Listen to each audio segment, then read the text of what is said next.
Assalamualaikum warahmatullahi wabarakatuh. Kami dari kumpulan 1 ingin membentangkan topik penciptaan bumi.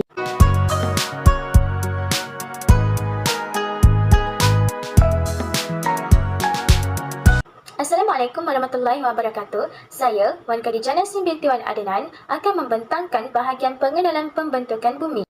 Pengenalan. Penelitian ini bertujuan mengetahui bagaimana konsep penciptaan bumi dalam Al-Quran. Konsep penciptaan bumi selalu mengalami perkembangan dari semasa ke semasa. Pada abad ke-20, muncul teori Big Bang yang menyatakan alam semesta mengembang. Di dalam Al-Quran, kita telah diberitahu tentang penciptaan bumi dalam surah Al-Anbiya ayat 30, di mana ayat ini menyatakan bahawa bumi yang dahulunya bersatu terpisah, dan hal ini telah dijelaskan dengan sains dan teknologi tentang adanya ledakan yang memisahkan langit dan bumi.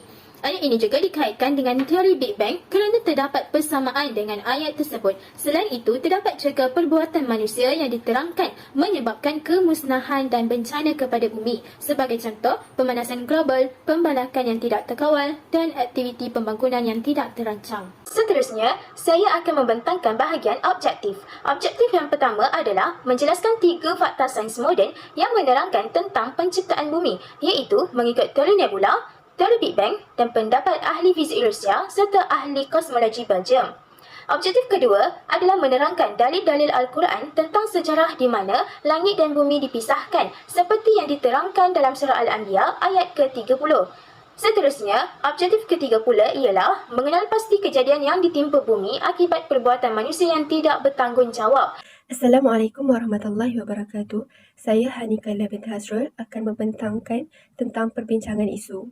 Terdapat 3 fakta sains moden yang berkaitan dengan pembentukan bumi yang akan dibincangkan oleh kembar saya. Mari kita mulakan. Fakta sains yang pertama adalah seorang ahli fizik Rusia Alexander Friedman dan ahli kosmologi Belgium George Lemaitre telah membuat pengiraan secara teori bahawa alam semesta adalah dalam keadaan pergerakan yang berterusan dan ia sebenarnya berkembang.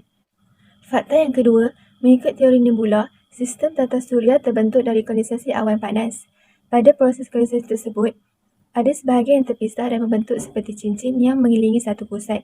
Bahagian yang mengelilingi pusat itu dengan cara yang sama akan berkondensasi dan membentuk satu formula yang serupa dengan terbentuknya matahari. Setelah suhu menurun, objek-objek ini akan menjadi planet-planet seperti bumi yang mengelilingi berupa satelit atau bulan. Yang ketiga dan terakhir, teori Big Bang. Teori ini daripada General Theory of Relativity yang telah diasaskan oleh Albert Einstein pada tahun 1919 dan dikukuhkan lagi oleh Alexander Friedman pada tahun 1922.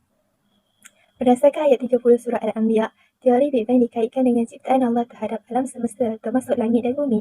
Kejadian ini berlaku dijangka sejak 12 hingga 14 bilion tahun dahulu. Berikut adalah proses 6 tahap dari peristiwa Big Bang. Yang pertama, ledakan Big Bang dan pengembangan. Yang kedua, peringkat penunjukan dan kelahiran nukleus. Yang ketiga, kelahiran atom. Yang keempat, pembentukan asap dan kelahiran galaksi serta bintang-bintang. Fasa ini bermula selepas 300,000 tahun sehingga 1 bilion tahun. Yang kelima, pencantuman galaksi, kelahiran Big Hole dan matahari memakan masa dari 1 bilion hingga 9 bilion tahun. Yang terakhir, kejadian bumi dan atmosfera iaitu selepas 9 bilion tahun dahulu. Ini berarti kejadian tercipta dengan secara sistematik dan bertahap. Ayat yang berkaitan mengenai pembentukan bumi adalah surah Al-Anbiya ayat 30. A'udzubillahi minasyaitonirrajim. Awalam yaral ladzina kafaru. Maksudnya, apakah orang-orang kafir tidak mengetahui annas samawati wal ard, bahawa langit dan bumi kanata ratqa, keduanya dahulunya menyatu. Fafataqnahuma, kemudian kami misahkan keduanya. Waja'alna minal ma'i kulla syai'in hayy, dan kami jadikan segala sesuatu yang hidup berasal dari air. Afala yu'minun, maka tidakkah mereka beriman? Sadaqallahul azim. Sejarah langit dan bumi bersantun dan berpisah berdasarkan dalil-dalil Al-Quran. Yang pertama, dalam tafsir Ibn Katsir dijelaskan, Allah Ta'ala berfirman mengingatkan tentang keesaannya yang sempurna dan kerajaannya yang agung. Dan apakah orang kafir itu tidak mengetahui bahawa langit dan bumi dahulunya adalah bersatu lalu berpecah belah? Maka langit menjadi 7 dan bumi menjadi 7 serta antara langit dan bumi dipisahkan oleh udara. Selain itu, Ibn Abbas menyatakan bahawa memang dahulunya langit itu terpadu, tidak dapat menurunkan hujan dan bumi terpadu dengannya sehingga tidak dapat menumbuhkan tumbuh-tumbuhan. Setelah Allah menciptakan bagi bumi orang yang menghuninya, maka dia memisahkan langit dan dari bumi dengan menurunkan hujan dan memisahkan bumi dari langit dengan menumbuhkan tumbuh-tumbuhan. Seterusnya, Al-Hasan dan Qatadah mengatakan bahawa langit dan bumi merupakan sesuatu yang terpadu, lalu dipisahkan di antara keduanya oleh udara. Firman Allah, dan dari air kami jadikan segala sesuatu yang hidup. Oleh itu, air merupakan asal usul dari semua makhluk hidup. Pendapat terakhir, Syed Ibn Jubair mengatakan bahkan langit dan bumi pada mulanya saling melekat. Setelah langit ditinggikan dan ditampakkan dari bumi, maka kejadian inilah yang disebutkan pemisahan dalam Al-Quran. Assalamualaikum warahmatullahi wabarakatuh. Nama saya Nur Syakira Zakia binti Ahmad dan saya akan menjelaskan tentang perbincangan isu semasa. Isu semasa yang pertama adalah tentang aktiviti pembalakan yang tidak terkawal. Pada 31 Januari 2022, berlaku kegiatan pembalakan haram di kawasan Batu 36, Jalan Oya, Tamin Selangau iaitu sebanyak 717 batang kayu balak yang telah ditebang secara haram dirampas oleh pihak berkuasa tempatan. Bukan sahaja di Malaysia, namun Kemboja juga merupakan salah satu negara yang mempunyai kadar penebangan hutan tertinggi iaitu sekitar 64% daripada litupan pokok sejak 2011. Pembalakan haram yang dilakukan menimbulkan ancaman kepada hutan itu sendiri serta orang asli yang bergantung hidup budaya dan amalan rohani terhadap hutan tersebut. Pembalakan yang dilakukan oleh setengah pihak akan menyebabkan litupan hutan berkurang dan menyebabkan berkurangnya kawasan tadahan hujan sejurus meningkatkan risiko banjir. Isu yang seterusnya termasuklah berlaku aktiviti pembangunan yang tidak terancang di mana pada Disember 2021 berlaku pembangunan tidak terancang yang mengabaikan aspek pemeliharaan alam sekitar serta kelemahan penyelenggaraan sistem saliran. Ianya menjadi penyumbang kepada kejadian banjir besar di Lembah Kelang pada tahun tersebut. Selain itu, pada tahun 2018 pula, pembangunan yang tidak terkawal ini menjadi penyebab utama kejadian tanah runtuh di Cameron Highlands yang sering dilaporkan berlaku. Pemanasan global juga merupakan salah satu isu yang disebabkan oleh aktiviti manusia yang tidak terkawal terutama pelepasan gas rumah hijau. Pencairan glasier di benua Antartika merupakan kesan daripada suhu yang tinggi. Pencairan glasier ini akan menyebabkan peningkatan paras air laut dunia dalam tempoh beberapa abad akan datang. Iraq juga telah memberikan amaran pengeringan air di Sungai Furat dan Sungai Tigris menjelang 2040 menurut laporan yang dibentangkan pada tahun 2021.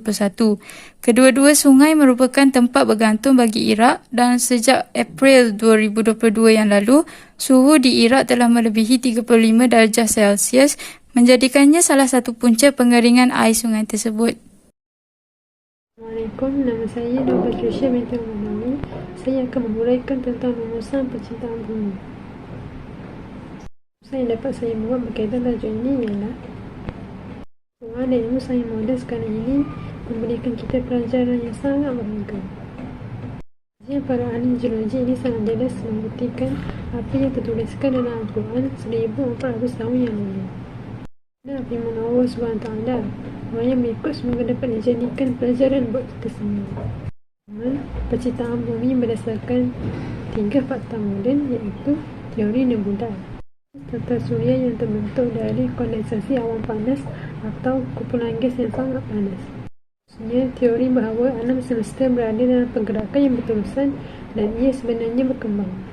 Sekali, teori letupan juga dikenali sebagai teori Big Bang. Menyatakan bahawa planet-planet di angkasa asalnya dari awan hitam yang sangat besar.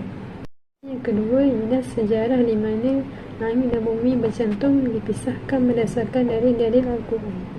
Antaranya Tafsir Ibn Katsir, Al-Hasan, Qatadah dan Ibn Abbas. Menerangkan bahawa langit dan bumi dahulunya bersatu lalu berpecah belah. Serta langit menjadi 7 dan bumi menjadi 7 dengan dipisahkan oleh udara. Dan sewaktu langit dan bumi bersatu, hujan tidak dapat turun dan tumbuh-tumbuhan tidak dapat tumbuh.